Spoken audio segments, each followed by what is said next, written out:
E aí, moçada, nós chegamos à nossa questão de número 4 da prova da FUVEST do ano de 2019. Essa envolve a temática zoologia.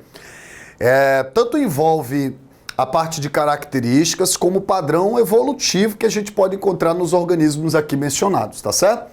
A questão 4 da FUVEST diz assim: a figura abaixo apresenta esquemas de dois sistemas nervosos de diferentes animais. Então, ele mostra para você a hidra, uma planária que é um dos principais representantes dos chamados plateumintos, né? A planária que pertence à classe turbelária, né? Lá dos plateumintos, confere isso, lembra? O grilo, que é um artrópoda, tá certo? Um artrópoda pertencente à classe insecta. E a salamandra. A salamandra já é um reptília, um vertebrata, pertencente ao filo dos cordados. Então você tem em termos de filo, né? Quinidária, plateuminto, artrópoda e aqui o cordado. Bom, ele fala aí dos sistemas nervosos que a gente observa nesses animais. O item A não fala do sistema nervoso, né? O item A fala de um outro padrão, ó. O que é perguntado aí no item A? Qual que vem a ser o padrão de simetria da hidra? Qual o padrão de simetria da hidra? A hidra é um organismo que pertence ao grupo dos quinidários, né? Inclusive a hidra é um hidrozoário. A hidra, por ser um quinidário, os quinidários são animais que vivem mais fixos, presos ao substrato. Animais que ficam mais presos ao substrato, qual é o padrão corporal de simetria que eles vão ter? Chamado de simetria radial. Exatamente, moçada. Ó, anote aí. Simetria radial. Então a hidra, ela corresponde a um animal que pertence ao filo quinidária e tem um plano corporal de simetria do tipo radial. Vamos entender uma coisa? Os animais, normalmente, eles apresentam apenas dois planos corporais de simetria. Porque, ó, a simetria de um animal está relacionada diretamente ao modo com que ele interage com o ambiente que ele vive, certo? Repetindo, a simetria do animal encontra-se diretamente relacionado à interação que esse animal tem com o ambiente que ele vive. Animais que se apresentam mais fixos, portanto, animais sésseis, a melhor simetria é radial. Por quê? Um plano corporal de simetria radial permite ao animal interagir com o ambiente de forma mais igualitária, já que ele é fixo. E aí ele tem interação com o ambiente de maneira mais organizada. Então você vai me dizer o seguinte, que a simetria radial, ela está diretamente associada a uma adaptação ao modo de vida. Olha aí, gente, ó. Ao modo de vida, o quê? Sésseo. Lázaro, o que são animais sésseis? São animais fixos. Animais que ficam presos aos seus substratos, né? Animais sésseis, fixos, que não se utiliza de processos de locomoção eficazes, eles acabam tendo simetrias radiais, né? Então a simetria radial, ela está evolutivamente relacionado ao comportamento, ao corpo de vida sésseo, tá certo? 3 filos, não esquece disso, ó. 3 filos de animais apresenta padrão de simetria radial. Os poríferos, os quinidários, a qual a hidra é um representante, e lá na frente você encontra os equinodermatas, que são de simetria pentarradial. É bem verdade que os equinodermos, na fase larval, a simetria deles é bilatéria. Mas quando eles tornam-se adultos, a gente fala em simetria pentarradial secundária. Por quê? Porque ninguém pode fazer menção à simetria pentarradial dos equinodermos como sendo algo que foi herdado do mesmo ancestral comum, né, dos quinidários e dos poríferos, mas é o mesmo plano de simetria. Porque os equinodermos na fase adulta, eles são mais sésseis. E animais sésseis, o plano de simetria que melhor é eficaz para eles é exatamente a radial. Beleza? Então no item A está resolvido aí para nós. Ó o item B. Considere que a hidra passa a maior parte do seu tempo fixa ao substrato, em lagoas rasas e em margens de rios mansos. Descreva como um estímulo do ambiente é captado em ponto do corpo e transmitido para o corpo da hidra. Como a hidra é séssil, simetria radial, os estímulos do ambiente podem partir de qualquer região, que ela vai, através de suas células sensoriais, identificar isso. Importante mencionar que o primeiro grupo, grupo que eu falo taxonômico em termos de filo, o primeiro grupo taxonômico a ter sistema nervoso, a ter um sistema formado por células que respondem aos estímulos através da geração de um potencial de ação com a propagação de um impulso, foram os quinidários. Os poríferos, eles são indivíduos que não formam tecidos especializados, então poríferos não têm sistema nervoso. Então qual é o primeiro grupo de animal a apresentar componentes que geram a capacidade de estímulos serem percebidos e gerar propagação de impulso? Foram os quinidários. Só que nos quinidários, esse sistema nervoso, ele é ainda o quê? Difuso, certo? Ele é um sistema nervoso difuso. Sistemas nervosos difusos são sistemas nervosos que não se apresentam ganglionares. Dos platelmintos para lá, platelminto, nematelminto, molusco, anelídeo, artrópode, equinoderme cordado, todos têm sistema nervoso ganglionar. Os gânglios nervosos são centros especializados de resposta a estímulos. No caso, por exemplo, do quinidário, apesar de já existir o sistema nervoso, ele ainda não é ganglionar, ele é difuso. Então você responderia mais coerentemente no item B, de que maneira um estímulo ambiental captado por um ponto do corpo, da hidra, seria transmitido? De forma difusa. De maneira difusa, portanto, de forma não ganglionar, tá certo?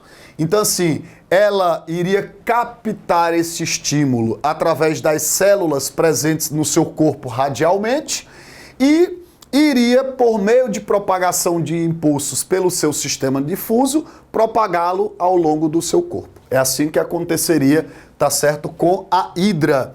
Então você coloca no item B, sistema nervoso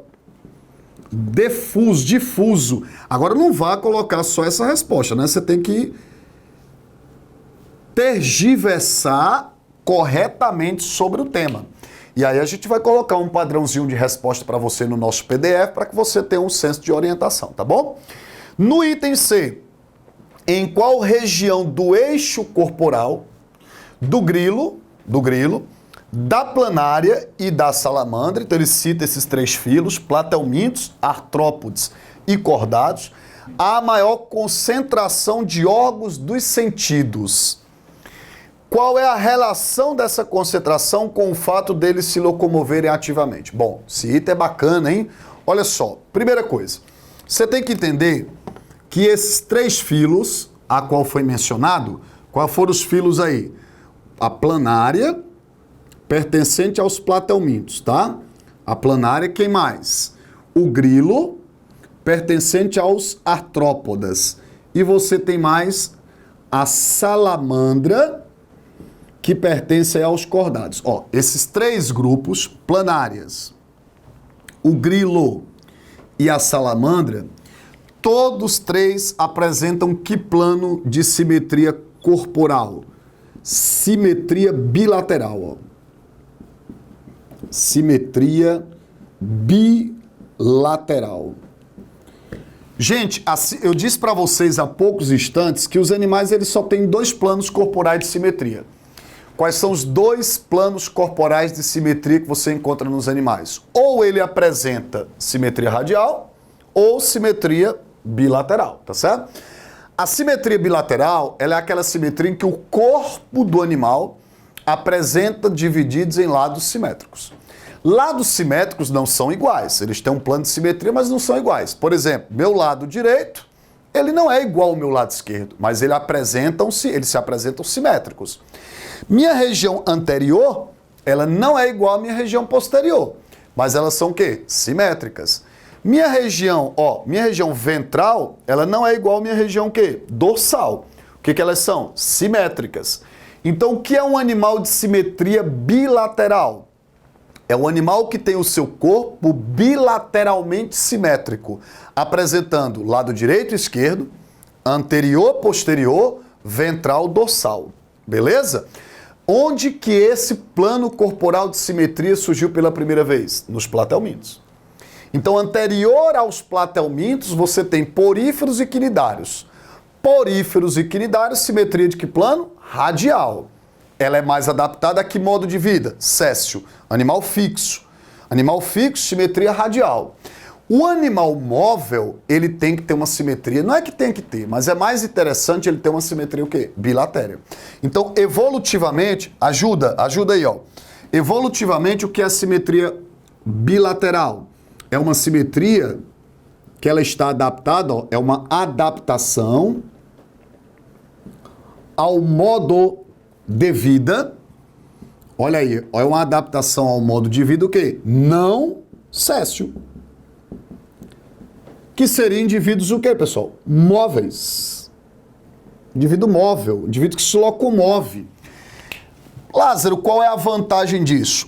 Um animal que se locomove, olha a relação que ele diz, qual é a relação dessa concentração com o fato de se locomover?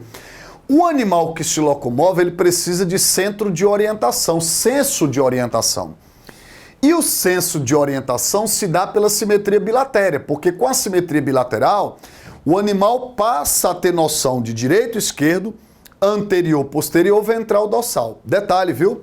A simetria bilatéria, ela carrega consigo um processo evolutivo. Não é uma estrutura, é um processo evolutivo. Que é o quê? O fenômeno chamado de cefalização. Ó. O fenômeno denominado de cefalização. Lázaro, o que é um animal cefalizado? O que são animais que se apresentam cefalizados? Ó, a cefalização não é uma estrutura, tá, gente? É um processo evolutivo. Então você vai dizer, ó, processo evolutivo de agrupamento. Anota isso. Processo evolutivo de agrupamento de estruturas sensoriais e nervosas, ó, estruturas sensoriais e nervosas na região anterior do corpo. Na região anterior do corpo. Então, olha só, o que vem a ser um animal cefalizado? Animais cefalizados são animais que apresentam as estruturas sensoriais e nervosas agrupadas na porção anterior do corpo, certo? Vejamos que nós somos uma clara evidência de animal cefalizado. Porque o animal, para ser considerado cefalizado, ele não precisa obrigatoriamente ter cabeça. Ele precisa ter o seu corpo cefalizado. E o que é apresentar o seu corpo cefalizado? Na parte anterior, encontra-se o agrupamento das estruturas sensoriais. Note que na nossa cabeça nós temos a visão, o olfato, o paladar, a audição. Aqui está todo o nosso sistema nervoso central praticamente, com todos os órgãos encefálicos, cérebro, cerebelo, bulbo. Então, ó, nós cordados somos cefalizados. E a nossa cefalização é um resultado da nossa simetria bilatéria, que nos adaptou a uma vida o quê? De movimentação ativa, onde os órgãos sensoriais agrupam-se na parte anterior, dando maior senso de quê? De orientação. Todo esse processo, ele teve início nos platelmintos. Os platelmintos correspondem ao primeiro grupo de animais a apresentar simetrias bilatérias, processos de cefalização e agrupamento das estruturas sensoriais e nervosas na porção anterior do corpo. Beleza? Então, ó, no item A, quando ele fala padrão de simetria da hidra radial, né? De que modo ela consegue transmitir os estímulos nervosos? Através do seu sistema nervoso difuso. E no item C, em qual região do eixo corporal do grilo, da planária e da salamandra, há a maior concentração dos órgãos dos sentidos? Eixo anterior cefálico, né? Região anterocefálica, ou seja, na parte anterior. na parte cefálica, já que ele é um animal que é cefalizado. Todos eles são cefalizados. E isso aqui, gente, está diretamente, como nós comentamos com vocês, está diretamente relacionado à característica de movimentação ativa que esses animais apresentam. Questão bacana, questão da FUVEST 2019 de zoologia. Note que a prova da FUVEST ela é uma prova que tem, assim, na sua área discursiva, uma grande variedade de temas, né? Nós resolvemos uma questão de botânica, nós resolvemos, além de uma questão de botânica, uma questão que envolvia código genético, lembra da questãozinha sobre código genético? Uma questão sobre ecologia, sobre ambiente, de distribuição de organismos no ambiente com relação aos fatores abióticos e agora uma questão de zoologia. Então, contempla a biologia como um todo, né? E isso faz da prova da FUVEST uma prova que requer do candidato um conhecimento bastante significativo, bem amplo da biologia, mas tenho convicção de que isso você encontra na nossa plataforma, porque é um curso que te prepara para qualquer vestibular do país, sejam vestibulares de alto índice de concorrência, como o nosso Exame Nacional do Ensino Médio, que tem questões mais contextualizadas, mas que requer também de você um conhecimento maravilhoso na parte de ciências da natureza, tá bom? Tá resolvido aí para vocês a questão de número 4. Depois dá uma olhadazinha no padrão de resposta que a gente deixou para você. Não é obrigatório você resolver daquela maneira, mas é um padrão para que você possa montar a sua resolução. Até a próxima questão.